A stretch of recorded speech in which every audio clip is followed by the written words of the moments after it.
Muito bem, meus amigos da Mais FM, muito boa tarde, um grande abraço a todos. A partir de agora, o programa Mais Saúde, este programa que está no ar há 10 anos, sempre no objetivo de poder ajudar as pessoas a ter uma melhor qualidade de vida.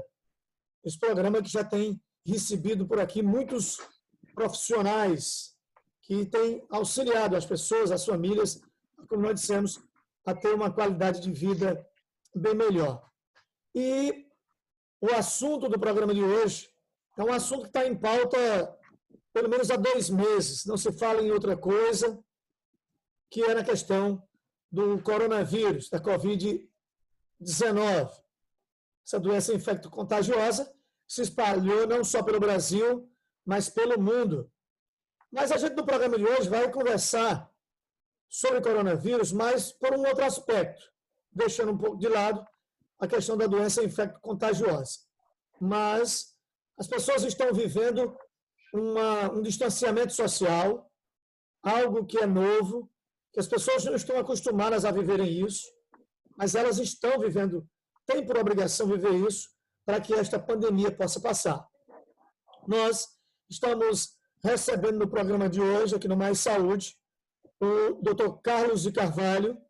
Ele é psiquiatra e trabalha na Rede de Saúde Mental de Iguatu, trabalha também em Mombasa, e antecipadamente eu já queria agradecer ao Dr. Carlos pela gentileza de participar do programa Mais Saúde de hoje. Dr. Carlos, seja muito bem-vindo à Mais FM, ao programa Mais Saúde. Tá certo. Paulinho, boa tarde. Obrigado pelo convite. Eu que agradeço esse espaço em que a gente pode conversar sobre esse assunto tão importante, pelo que a gente está passando, né? E a gente não pode esquecer que não só pela doença em si, a doença física, a doença infecto-contagiosa, que é a Covid-19, nós temos sequelas mentais e nós temos que cuidar da nossa saúde mental também, né? Doutor Carlos, isso é uma verdade, o senhor está dizendo. Como nós dissemos aqui, tudo isso que está sendo vivido é muito novo. Ninguém da nossa geração, ou a última pandemia que nós tivemos na gripe espanhola, por exemplo, já faz muito tempo, mais de 100 anos. Sim. Mas nós temos uma situação que ela é real, né? E a gente vê, desde as pessoas mais idosas até as pessoas mais novas, um pouco que enclausuradas dentro de suas casas, dentro de seus apartamentos, vivendo algo realmente novo. E gostaria de perguntar ao senhor, quais são os verdadeiros impactos na saúde mental dessas pessoas que estão vivendo essa realidade? Bom, Paulinho, nós sabemos que nós estamos mudando de alguns paradigmas, né?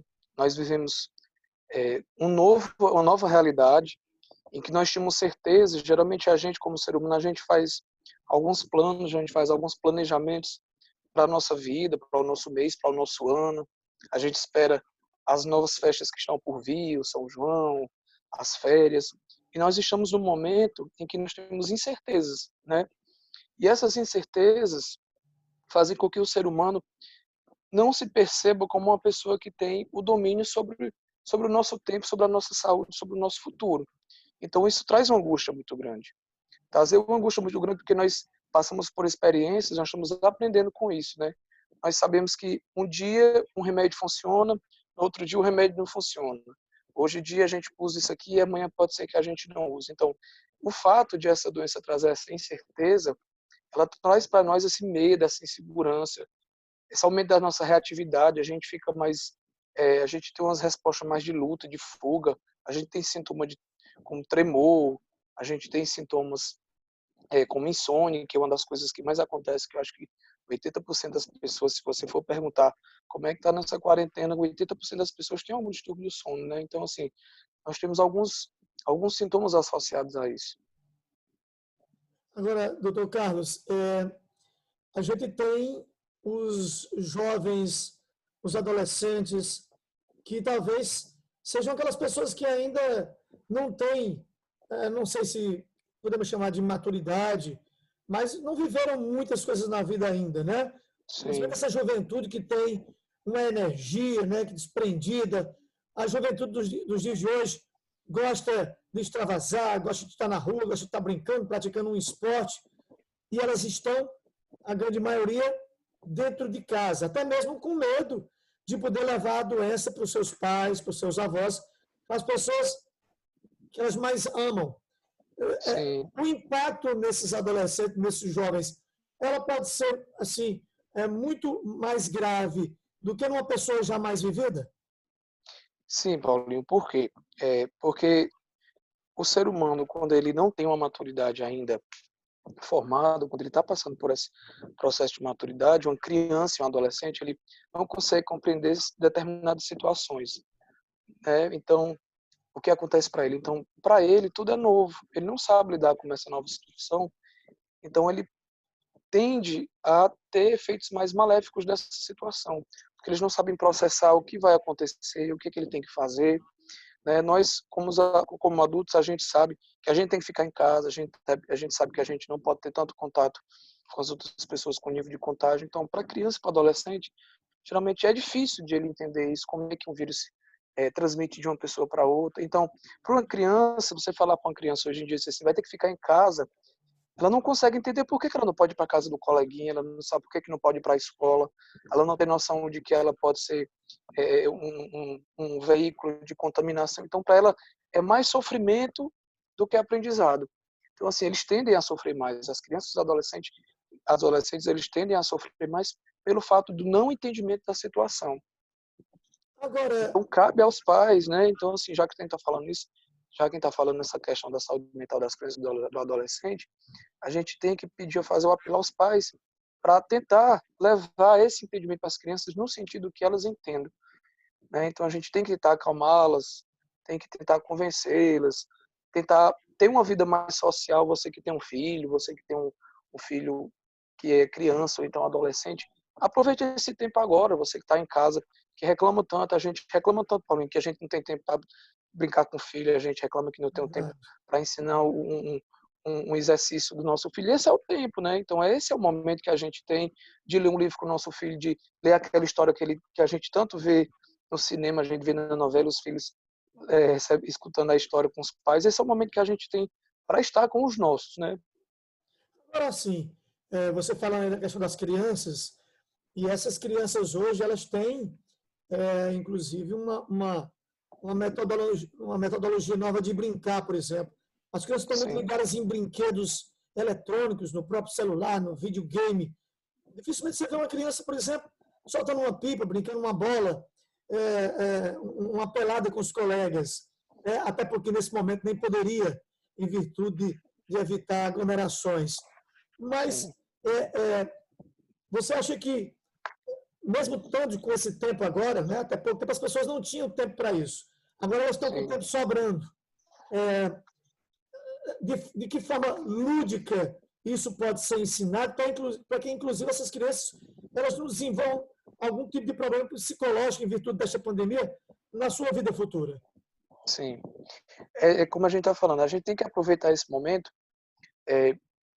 Primeiro, o que mais adoece nesse tempo de pandemia, Paulinho, é o fato de as crianças e nós mesmos adultos, a gente não tem uma rotina como a gente tinha antes. A gente acordava cedo, ia para o trabalho, deixava o filho na escola, voltava para almoçar, voltava para o trabalho, depois descansava. A gente não tem mais isso.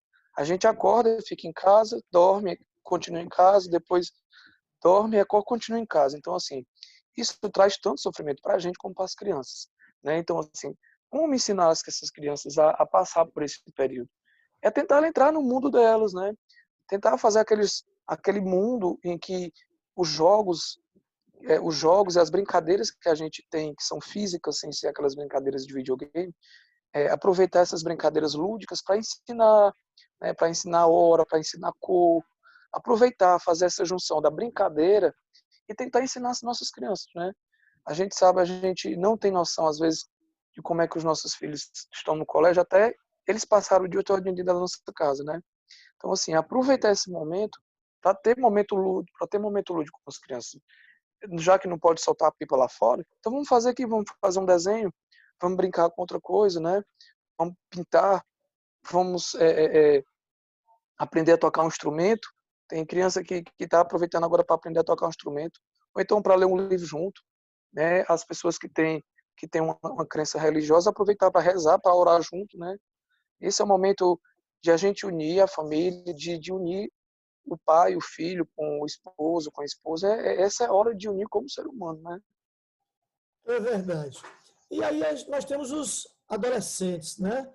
Muitos, inclusive, desses adolescentes, alguns, por exemplo, eles acabam, até às vezes, desrespeitando a quarentena, né? Porque às vezes estão cansados, às vezes querem ver a namorada, às vezes querem ver os amigos, querem ver os colegas.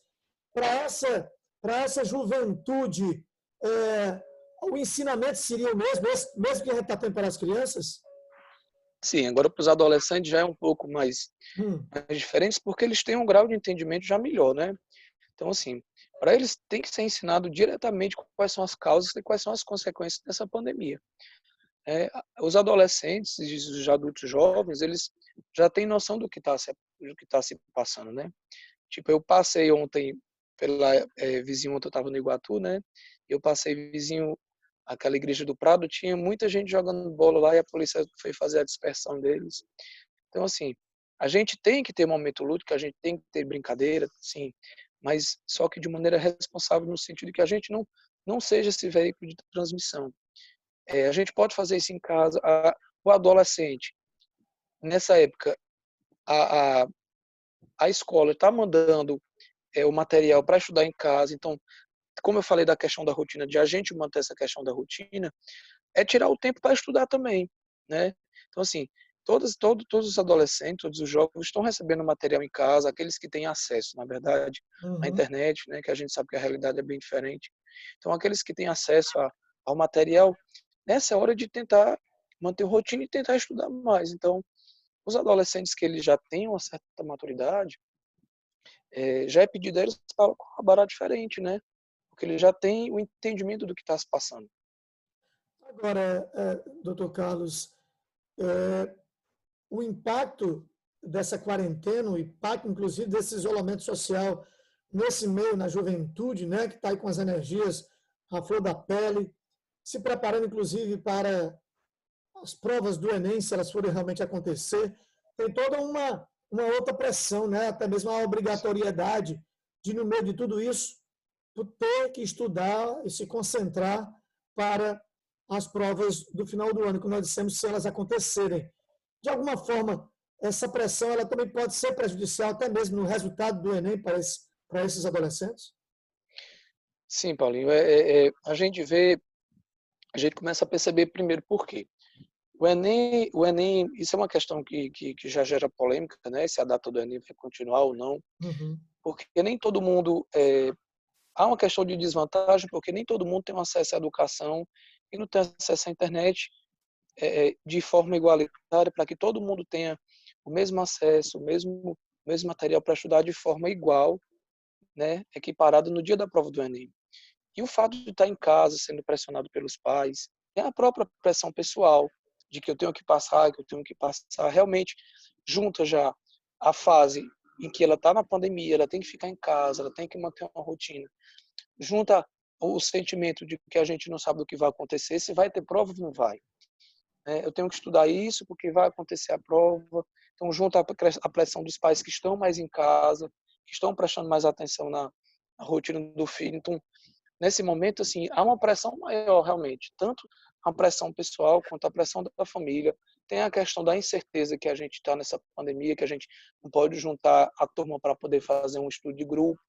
Então, assim, tudo isso tem uma implicação, né? O nível de ansiedade aumenta realmente e o nível de sintomas depressivos, sintomas que fazem diminuir o rendimento do adolescente, isso é um fato, isso é verdade, sim.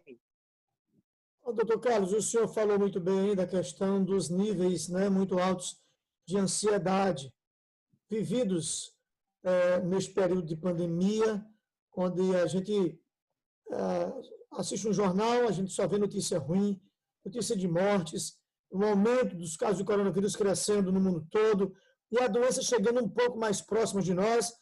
Por exemplo, nós no Iguatu já temos, são fatos reais, já temos contabilizados 10 pessoas que faleceram vítimas da Covid-19.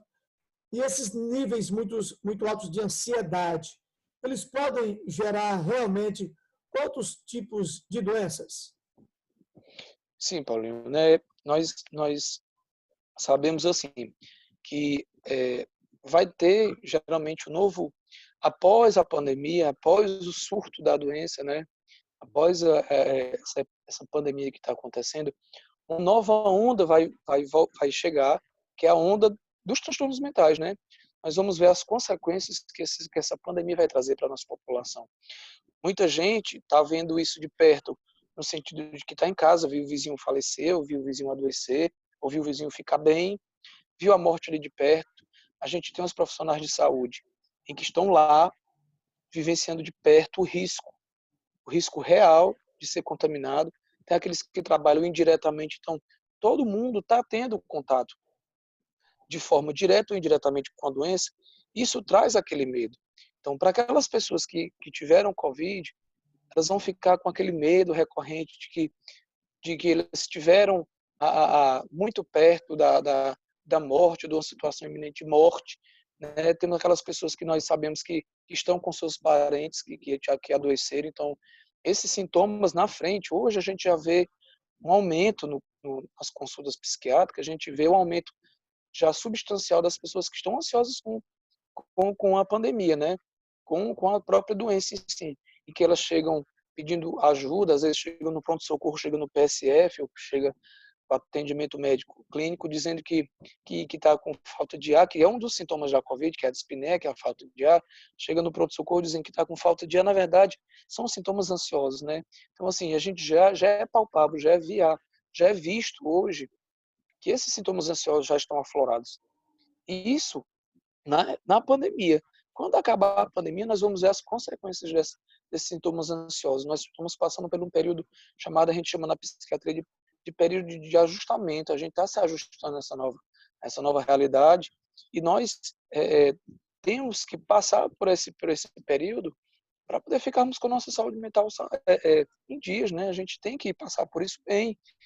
Inclusive, é difícil manter rotina. Como é que a gente pode fazer isso, Paulo? A gente pode, como eu falei, eu estou reiterando essa questão da rotina, a gente tem que manter a rotina, tentar acordar no mesmo horário, tentar. Eu falo tentar porque nem sempre a gente consegue, mas temos que tentar. Então, assim, tentar acordar sempre no mesmo horário, a gente tentar ter um horário para o exercício físico, a gente nem que seja um caminhado ou exercício físico em casa. A gente tem várias plataformas virtuais hoje que ensinam como é que faz exercício em casa, sem precisar sair de casa com as coisas que a gente tem em casa, entendeu? Tentar manter uma alimentação saudável à medida que a gente pode. A questão que você falou no começo do programa a respeito dos noticiários. Se a gente passar o dia todo em frente à televisão olhando os noticiários, a gente vai ficar muito mais ansioso porque a gente pensa que só tem o coronavírus hoje em dia, né? Então, assim, a gente tem que escolher um canal para poder se orientar, para poder se informar do que está acontecendo e se manter informado. Não passar o dia olhando, que traz mais ansiedade. Né? Isso são umas dicas que a gente pode fazer nessa pandemia para tentar manter a nossa saúde mental. Por exemplo, assistir um bom filme, ler um bom livro, livros, Isso obviamente, também. que divirtam, né? Que possam trazer entretenimento, já que não é possível sair para ir para o campo de futebol, para ir ver a namorada, para ir para a rua. É possível trazer esse divertimento mais para próximo também, tornar um dia um pouco, vamos dizer assim, mais maneiro, né? Em Isso. virtude da E questão você de falou, notícia ruim. e você falou da questão do filme, é isso que eu ia te falar também. A questão de você assistir um bom filme, aproveitar que a gente estreitar os nossos laços com os nossos familiares, com os nossos amigos, fazendo videochamada, tá lá o nosso familiar que está longe, que é idoso, que a gente não pode entrar em contato, fazer essa ligação. Olá, avó, como é que a senhora está? Olá, tia, como é que a senhora está? Tem reuniões para a gente fazer pelo Zoom, tem aplicativos como o Zoom, tem o Google Meet, enfim, tem vários aplicativos que fazem reunião. Essa hora que a gente pode fazer reunião, a gente tem aulas via webconferência, né? Então, assim, esse é o momento da gente estreitar os laços com a tecnologia disponível, né? Doutor Carlos, o medo do desconhecido. Estamos vivendo, como nós dissemos no começo do programa, algo que a gente nunca viu, nossos pais nunca falaram conosco acerca disso, porque eles também não viveram essa situação, e tudo é novo, mas O medo faz parte desse momento? É possível conviver com esse medo e não perder o controle? Sim, Paulinho. O medo, ele é natural do ser humano, né? Nós, quando passamos quando estamos diante de uma situação de risco, nosso corpo, fisiologicamente, ele nos prepara para isso. Ele nos prepara para lutar e para fugir, né? Isso é uma coisa fisiológica. A ansiedade, ela não é uma coisa doentia. Quando a pessoa chega assim, eu tenho ansiedade. Na verdade, todo mundo tem ansiedade. A ansiedade, ela é benéfica, ela nos prepara para lutar e fugir. O problema é se eu só fugir da situação. Mas eu tenho que enfrentar a situação também. É um perigo real. Está acontecendo. Eu tenho que me resguardar, resguardar minha família. Eu tenho, pelo ato de amor, eu tenho que me cuidar e cuidar da outra pessoa também. Então, assim, o medo, ele é real. A gente tem medo de adoecer, a gente tem medo de, porventura, passar essa doença para outra pessoa, mas nós temos que, no mínimo, colocar o nosso pensamento de que a gente pode enfrentar isso. A gente tem como enfrentar isso, né? Nós temos várias formas de poder enfrentar isso. Nós temos técnicas psicoterápicas para poder resolver isso. Nós temos é, como ligar para um amigo, como desabafar com a pessoa quando a gente está muito ansioso. A gente tem como conectar o nosso pensamento com uma pessoa que pode nos ajudar. Assim, o medo, ele nos faz é, é, fortes no sentido de enfrentar. Então, assim, é uma realidade, né? A gente pode dizer que depois desse momento que nós estamos vivendo, as pessoas elas podem ficar ou depressivas, ou então elas tirarem como isso uma lição e se tornarem pessoas, inclusive pessoas melhores. Elas Sim, podem ter esse viés duplo aí de que, dependendo da reação delas, elas poderão também, porque eu vejo muita gente dizendo, quando terminar esse processo, eu acho que vou estar uma pessoa depressiva, porque eu não sei mais como é que o mundo vai estar reagindo, o mundo não vai ser mais igual ao que era antes. A gente pode sair melhor do que entrou nesta pandemia? sim, Paulinho. Tudo vai depender de como eu vou encarar isso para minha vida. Se eu só trouxer lembranças ruins dessa pandemia, é, realmente eu vou lembrar disso tudo isso de uma forma negativa, né? Como é que a gente vai contar isso para os nossos filhos, Paulo? Como é que a gente vai contar isso daqui a 10 anos? Uhum. Você acha que a gente vai contar isso de forma positiva ou de forma negativa? Claro que isso pode nos trazer mais fortes. A gente sabe que, como a gente falou no começo, a gente pode aproveitar essa pandemia, que é uma situação negativa, que é uma situação não desejada, e a gente pode fortalecer os nossos laços com os nossos familiares e sermos pessoas mais fortes, sermos pessoas que estreitaram os laços com a família, que conseguiu estudar mais nessa pandemia, gente que começou a ler um bom livro nessa pandemia, tem gente que ficou mais presente dos familiares, ficou mais presente de uma pessoa que gosta. Então, assim, nós temos que olhar, começar a ter esse hábito de olhar para as coisas boas que aconteceram, né? Se a gente só for olhar, é porque a mídia, né, só nos traz mortes, a mídia só nos traz pessoas infectadas. A gente tem muita gente que ficou curada, né? A gente sabe que tem muita gente e não é nos falado sobre isso. E se é nos falado, é falado muito rapidamente, não colocam ênfase nisso. Mas a gente tem muita gente que ficou boa, que ficou curada, né? Por que não lembrar daquelas pessoas que estão trabalhando lá às duras penas, que estão ganhando? A gente sabe nossos profissionais de saúde que às vezes são desvalorizados, os enfermeiros, os técnicos, os auxiliares, enfim, eu não vim fazer apologia a isso, mas a gente sabe que eles trabalham com condições até desumanas, sem EPIs, né, que são os equipamentos de proteção. Então, assim, nós vamos ser pessoas mais fortes. Nós, como seres humanos, nós estamos nos ajudando. Mas temos que ver isso também. A gente tem que ver esse lado bom. A gente tem que ser treinado a ver isso. Nós falamos aí das crianças e dos adolescentes, mas tem os nossos idosos. E para esses idosos, as notícias às vezes são até mais duras, porque a gente tem visto diariamente nos noticiários a grande maioria das nossas perdas humanas são dos nossos idosos, né? como é que nós, filhos, nós, netos, podemos ajudar os nossos idosos a passar por essa situação? Aqueles que podem estar com os idosos, né, que infelizmente nem todo mundo pode estar com seus entes que já são idosos, aqueles que podem estar presentes, é, por que não mantê-los de forma mais familiar? Por que a gente não pode fazer uma surpresa, fazer uma comida nova para eles, falar, conversar, começar a contar, perguntar sobre o passado deles, como é que foi, como era no tempo deles. Uhum. Então, assim, isso tudo estreita os nossos laços, né? É difícil para os idosos, é bastante difícil, porque a gente conhece aqueles idosos que são teimosos, né? Que quer, porque quer sair de casa, porque quer sair sem máscara, né? Mas, assim, cabe a gente, a nossa docilidade, do jeito que a gente pode levar mais leveza para os nossos idosos, né? Eu acho que nossa função é levar justamente isso, é levar essa leveza para eles, porque para eles também é muito difícil também, né? Verdade. É, a gente tem aí a questão do tempo. É um tempo que a gente não sabe se está perto de terminar tudo isso, se estamos no meio, se estamos apenas no começo. E o tempo, ele é, às vezes, um pouco cruel conosco.